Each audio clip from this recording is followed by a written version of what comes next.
नमस्कार, आप देख रहे हैं काल चक्र। मैं हूं आपके साथ अंजलि आनंद और मेरे साथ हैं प्रश्न कुंडली विशेषज्ञ पंडित सुरेश पांडे जी। बहुत बहुत स्वागत है पंडित जी आपका। जय मां विंध्यवासिनी। 2025 में रूठी लक्ष्मी 2026 में मान जाएंगी। जानिए 2026 में लक्ष्मी पूजन के मंगल मुहूर्त और मंगल योग। अगर साल 2025 में आपका बजट बिगड़ा हुआ है, हर मोड़ पर आपको पैसों के लिए संघर्ष करना पड़ता है, बिजनेस में नुकसान उठाना पड़ रहा है या फिर बैंक बैलेंस कम हो रहा है, तो ऐसे में आपको साल 2026 में कैसे करनी चाहिए लक्ष्मी साधना? साल 2026 के किस महीने, किस तिथि, किस वार और किस नक्षत्र में करनी चाहिए लक्ष्मी पूजा? साथ ही साल 2026 में पैसों से जुड़ी हर परेशानी से पार पाने के लिए पंडित सुरेश पांडे जी बताएंगे आपको वो अचूक उपाय जिसे करने से आप पूरे साल धनवान बने रहेंगे। तो बने रहिए आज काल चक्र के साथ। अपनी चर्चा की शुरुआत करने से पहले जान लेते हैं आज का शुभ मुहूर्त।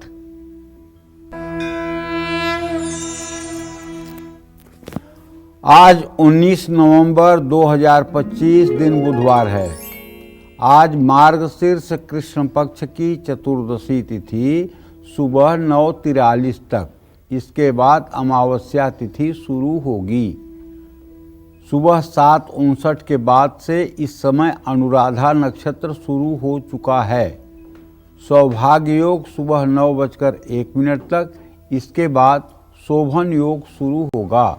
आज दर्श अमावस्या है और इसी क्रम में आज के कुछ अशुभ मुहूर्त हैं।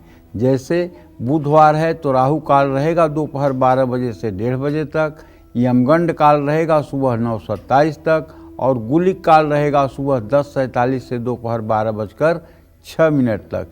इन समयों में किसी नए कार्य का शुभारंभ बिल्कुल नहीं करना चाहिए। जय मां विंध्यवासिनी।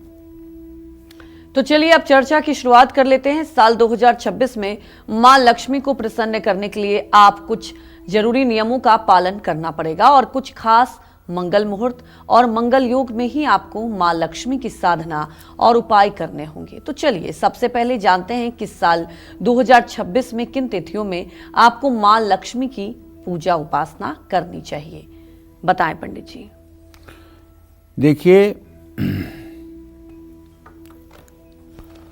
लक्ष्मी का नाम आते ही शरीर में रोमांच हो जाता है। इनकी कृपा जिसके ऊपर हो जाए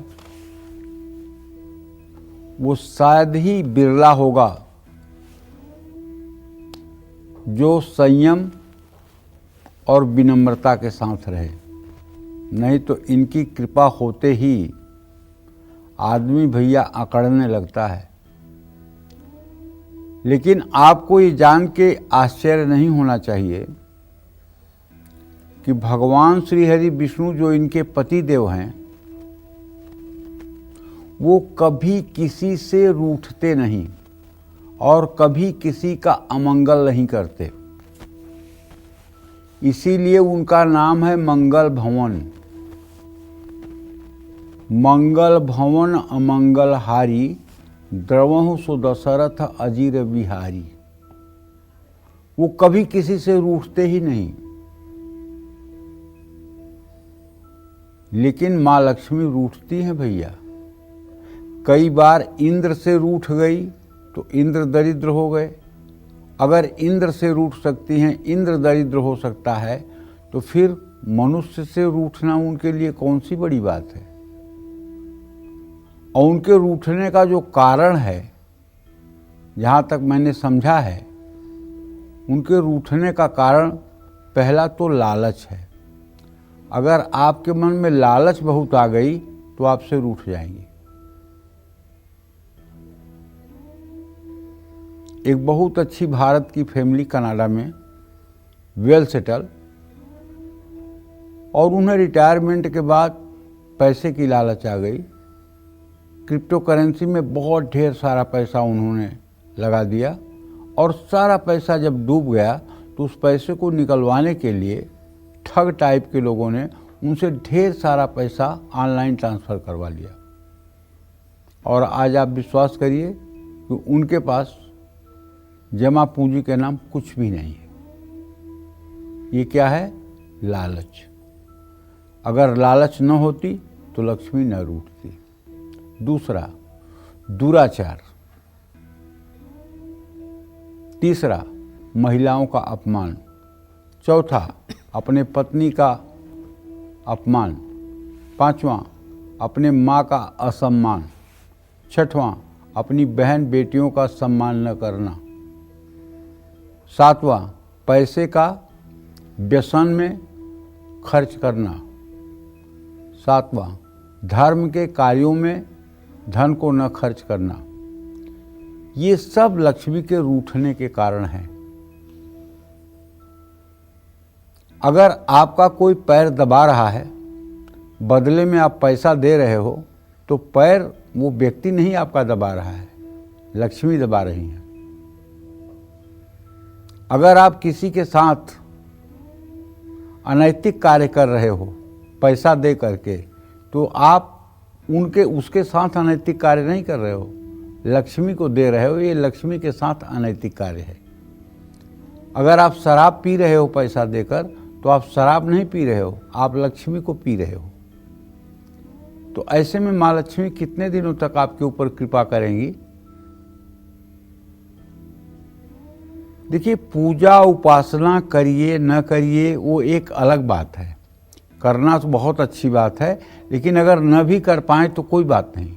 लेकिन अगर आप अपने माँ का सम्मान करें, अपने पत्नी का सम्मान करें, अपने बेटी का सम्मान करें, अपने बहन का सम्मान करें, भाई के साथ अच्छा रिश्ता रखें, पिता की आज्ञा का पालन करें, समाज के लोगों के साथ द्वेष न करें और पूजा न भी करें, तब भी मेरा विश्वास है कि माँ लक्ष्मी की कृपा आप पर रहेगी। निश्चित रूप से रहेगी, इसमें तो कोई दो राय नहीं। अच्छा, माँ लक्ष्मी के पूजा के तो अनेक प्रकार हैं। माँ लक्ष्मी की पूजा में अनेक प्रकार के नियम, प्रतिबंध और सिद्धांत और निषेध बनाए गए हैं।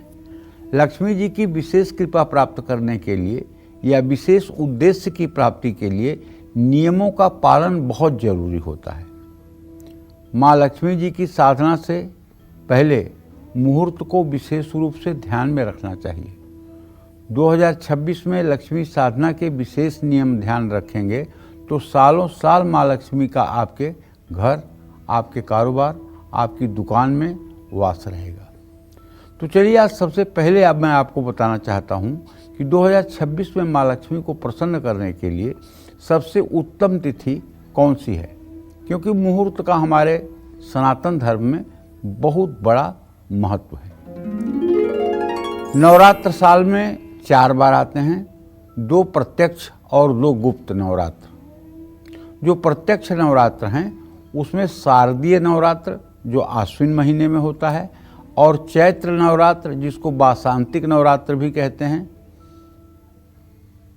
माँ शक्ति की उपासना के लिए और साधना के लिए साल में ये दोनों नवरात्र बहुत ही महत्वपूर्ण माने जाते हैं।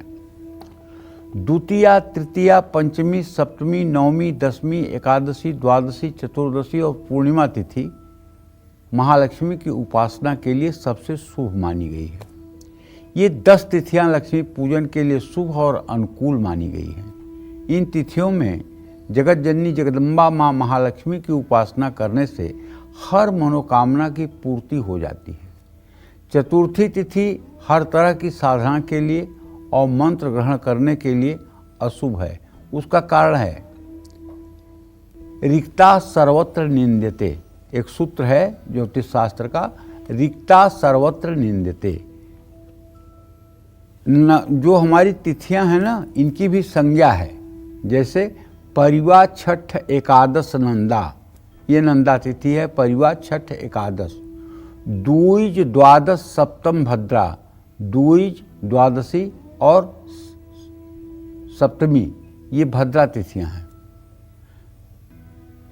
तीज, त्रयोदश, षष्ठी, जाया। तीज, त्रयोदशी और छठ तिथि ये जाया तिथि है। चौथ, चतुर्दश, नवमी, रिक्ता। चौथ, चतुर्दशी और नवमी ये रिक्ता तिथि है। रिक्ता का मतलब खाली। और पंचमी, दसवीं, पूर्णिमा, पूर्णा। पंचमी, दसवीं और पूर्णिमा ये पूर्णा तिथि है। तो ये 5 संज्ञाएं तिथियों की हैं। इनके यथा नाम तथा गुण, जैसा इनका नाम है वैसा इनका गुण है। मैं तो ये कहूँगा कि अगर कोई ये समझता है कि लक्ष्मी से सिर्फ धन मिलता है तो ये एक तरह का ये अल्प ज्ञान है। लक्ष्मी सिर्फ धन नहीं देती हैं, लक्ष्मी धन भी देती हैं, लक्ष्मी बल भी देती हैं, लक्ष्मी यश भी देती हैं और लक्ष्मी सद्बुद्धि भी देती हैं। अगर कमल वासिनी लक्ष्मी की उपासना करेंगे तो आप श्रीमान हो जाएंगे, और उलूक वाहिनी लक्ष्मी की अगर आप साधना करेंगे तो पैसा तो बहुत जोड़ लेंगे, इसमें तो कोई दो राय नहीं, लेकिन बुद्धि ऐसी हो जाएगी कि उस पैसे के धन का उपयोग आप अपने काम में नहीं कर पाएंगे। जय मां विंध्यवासिनी। तो अगर आप साल 2026 में लक्ष्मी कृपा पाना चाहते हैं तो आपको किस दिन यानी किस वार में लक्ष्मी साधना करनी चाहिए और किस दिन लक्ष्मी साधना से बचना चाहिए, ये जान लेते हैं। बताएं पंडित जी। चलिए अब मैं आपको बताता हूं कि 2026 अब आने वाला है। लक्ष्मी को प्रसन्न करने के लिए कौन से दिन उत्तम होंगे, किस दिन माँ लक्ष्मी की उपासना करना सर्वश्रेष्ठ है। लक्ष्मी साधना के लिए सोमवार, बुधवार, गुरुवार और शुक्रवार का दिन बेहद प्रभावशाली माना जाता है। इसमें शुक्रवार के दिन माँ लक्ष्मी की उपासना करना सबसे श्रेष्ठ माना गया है, क्योंकि शुक्रवार की अधिष्ठात्री देवी माँ महालक्ष्मी ही हैं। माँ लक्ष्मी की उपासना करने जा रहे हैं तो शुक्रवार से ही पूजा शुरू करें। रविवार, मंगलवार या शनिवार को लक्ष्मी साधना शुरू करना निषेध माना गया है। जय मां विंध्यवासिनी।